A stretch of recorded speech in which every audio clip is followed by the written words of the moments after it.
The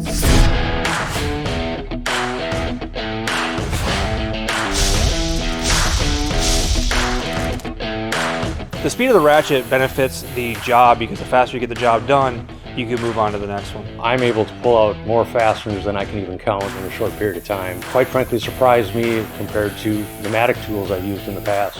I've honestly never had another ratchet be as quick as removing a fastener. Say about 30 to 40% faster compared to electric ratchets that I've used in the past.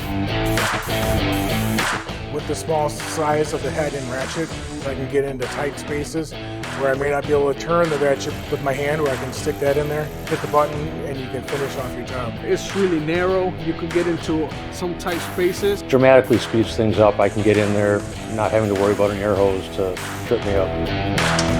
The High Speed Ratchet definitely is a heavy-duty Milwaukee tool. The tool is pretty durable. I've taken off some pretty tight bolts with it. Barely flexed. It was pretty good. It's a tool you do not have to baby. You don't have to worry about it breaking. At the end of the day, you don't have to replace it. LED light, you could get to dark areas. It's really helpful to guide you. The benefit of having a variable speed ratchet is the control that I have when I'm taking off a fastener. I don't have to go full speed towards the end. I can grab it with my hand and go very slow. Beats pretty much most of my air ratchets in size and convenience and power. This is my first cordless. It beats dragging an air hose around with you, not to mention the fact that it's a very durable tool. I absolutely love it.